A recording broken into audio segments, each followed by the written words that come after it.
Ladies and gentlemen, Warzone has now been out for a little while, and I've got some time to play it, and I have tested out a whole bunch of different weapons, a whole bunch of different attachments to try to bring you guys the best possible loadouts, and I truly believe that I have done it. In fact, one of the classes that we have in this video is so broken, I almost guarantee you it is going to get nerfed soon. It is just that good. It brings me back right to the DMR days, and it is just at this point nearly game breaking. So throughout this video, I'm going to show you 5 different loadouts, what I like to use. Some of them are very different. One of them is just for fun. I really enjoy using it. I still think it's really good. That is going to be the last one in the video. The first one is going to be the completely game breaking one. And the other 3 are just great weapons that you can use with the right attachments, the right perks. And because this is the first loadout video that we've done since the Warzone update, I'm also going to have to explain to you what lethals, what tacticals, and what equipment I'm using on all of my classes and why. So lots to talk about. So without further ado, let's dive into it.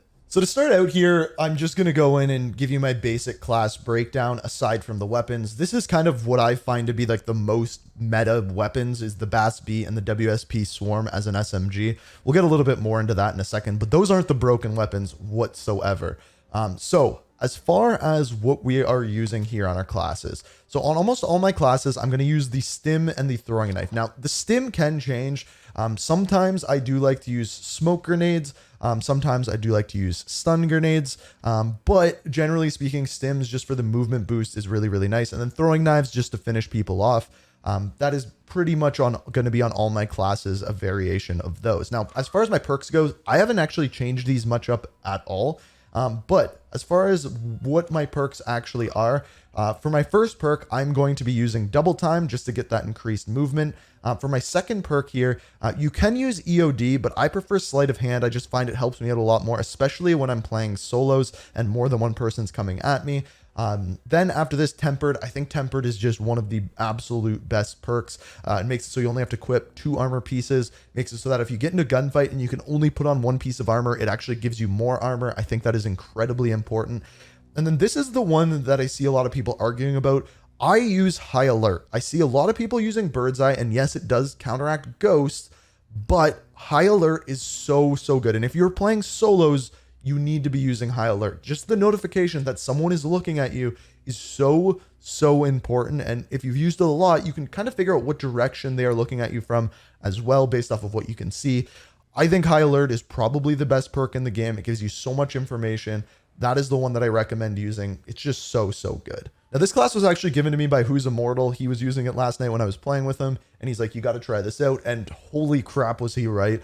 As far as the way that this class works, the BAS-B we have designed for up close. You can use the BAS-B at long range, and I have another class with that coming up, but it has like the best time to kill out of all the weapons, and you can use it up close, and it's going to outgun almost all of the SMGs. It's an amazing sniper support weapon as well with the loadout that I'm going to give you here. And then the MTZ Interceptor basically works like the DMR back from old school Warzone, where it's going to be like a 3-bullet kill. It has a decent fire rate. It has very low recoil and just super easy to use. So with the BAS-B, the way that I have this one designed is for up close. So I'm not going to be using a long range sight on it. I'm using the MK3 reflector. It's just my personal favorite for up close. If you want something else, you want the slate, just use that one. Doesn't matter, but this is the one that I like. For my stock, I have the Bruin Flash V8 light stock. As far as this one goes, what it is going to improve is your sprint to fire speed and your movement speeds, which is important because this is our up close weapon. I'm going to be using the 45 round mag just because you don't want to be running out of ammo. On top of this, the F-Tac SP10 angled grip. This one is going to improve recoil. It's basically the only thing that's going to improve recoil for us. But the reason why we're using it is because it doesn't make our ADS worse. It doesn't make our sprint to fire speed worse. Nothing like that whatsoever. And then the last one that we have is the Crippling Malice light barrel. And this one is once again going to improve our movement, ADS speed, and sprint to fire speed. It's going to make our range worse, but that doesn't matter. We're not using this weapon at range whatsoever. What we have at range is the MTZ Interceptor. This thing is insane. It has to get nerfed. It will get nerfed, but you're going to see this a lot on a lot of my classes. The sight that we're using is the Eagle Eye 2.5 times. It's really good. We're going to be using the largest magazine that we have, which is our 20 round mags. The F-Tac Ripper 56, what this one is going to do is improve your recoil and hip spread. It's going to make your movement speed worse, but that is why we have the BAS-B, so don't worry about that. Also, we are going to use the Spitfire suppressor. This one is going to improve our effective damage range as well as our horizontal and vertical recoil. And finally, the MTZ Longshot for, again, more damage range and more recoil control. This thing nukes people across the map. You have to hit 3 bullets. It has a very fast fire rate for a weapon that is that powerful. This thing is godly. You need to try it now before it gets nerfed. In fact, I've already been playing. A lot of people are already using this weapon. But with this loadout, what you are seeing here, trust me, you're going to nuke people.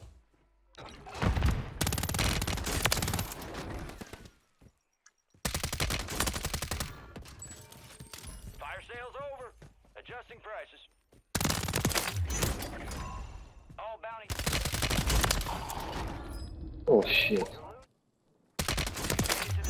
And moving to the other side of things with the BAS-B, this is, I think, a more meta class setup with the BAS-B. More people are going to be using this at range. It has great damage range. It has great recoil properties. Compared to some other long-range weapons, it has a little bit more recoil, but once you get used to it, once you just feather that trigger, you're going to be able to take people easy. With the WSP Swarm, this thing's just a bomb up close, can take people out so quickly. So starting out with that, on the WSP Swarm, we have the FSS Fortress Heavy Stock. This is going to improve our recoil. That is really the important thing that does. Our 50 round mags. I don't think you need a 100 round mag on this thing. 50 is plenty. And we are going to be using the 9mm hollow point rounds. These are essentially just broken right now. It's going to improve your damage. Just trust me on that one. And then after this, we have the Sonic Suppressor. Now, the reason that we're using this one, it doesn't make our ADS worse. It improves our damage range and bullet velocity just a little bit.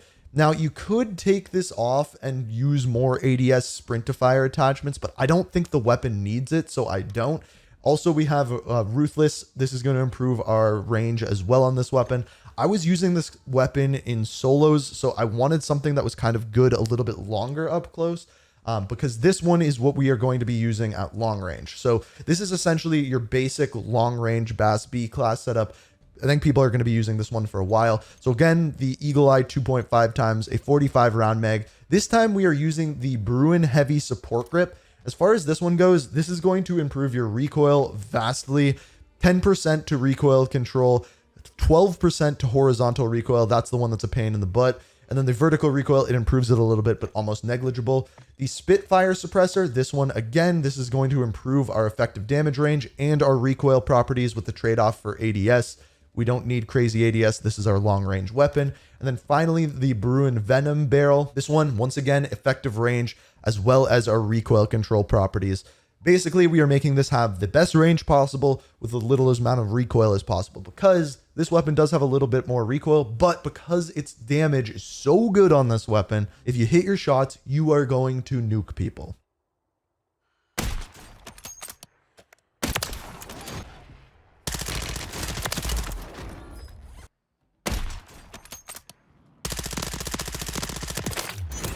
The next class we have is our sniper. So the Cat AMR is the one that we're using here. You can get one-shot headshots to this. The movement properties of this are really slow, but essentially the way that we're going to design it is for bullet velocity, damage range. We want to be able to hit those headshots as easily as possible. Now, the weapon that I'm using it with is a strange one. It is the BAS-P, not the BAS-B. The reason why we're using this one is it has a wicked TTK, and it's good over a long range. I believe to 22 meters is its maximum damage range, which is really high for an SMG. So it's a great sniper support weapon. Other weapons that you can use with this is the BAS-B version that I showed you before, or the Ram 7. Now, I haven't created a class with the Ram 7 yet, but just know it is a very good weapon at mid to short range for an assault rifle. Now, as far as this weapon that we're using, we're going to start out with our sniper here. The first one that we have here is the Tactical Stock. This is going to improve our ADS speed. The Ephemeral Quick Bolt, this one is going to improve our rechambering speed so we can have more shots on target. We're also going to be using high grain rounds for improved bullet velocity, as I mentioned before. On top of this, the Zang 34 barrel for better damage range and bullet velocity, and the Sonic Suppressor as well for bullet velocity and range. Now, you may have noticed at this point that I am using a suppressor on almost all of my weapons. I like to stay off the map, especially if you're playing solos. That is very important. Then we have the BAS-P, and as far as this one goes, I'm going to just be using the Shadow Strike suppressor. Basically, this is just to stay off the radar. If you need other properties on it, if you need more bullet velocity or recoil control, there are other suppressors you can use. I just don't want to mess up anything like my ADS or sprint to fire because this is my close range weapon. Now, I am going to be using the Bruin heavy support. The reason why is this gun does have a little bit more recoil, so I want to be able to control that recoil. Also, I'm going to be using this at mid-range because it's with my sniper rifle. If I was using this with a more long-ranged assault rifle, I might trade this out for better ADS or sprint to fire properties. But because I'm using it with a sniper, I want a little bit more range on it.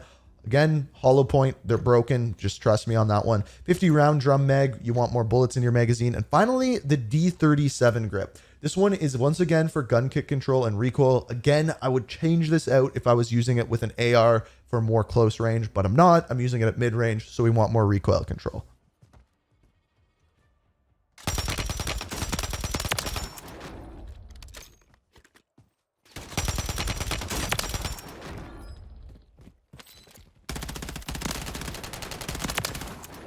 This is probably my second favorite class on the list, aside from the broken one, because the broken one is broken.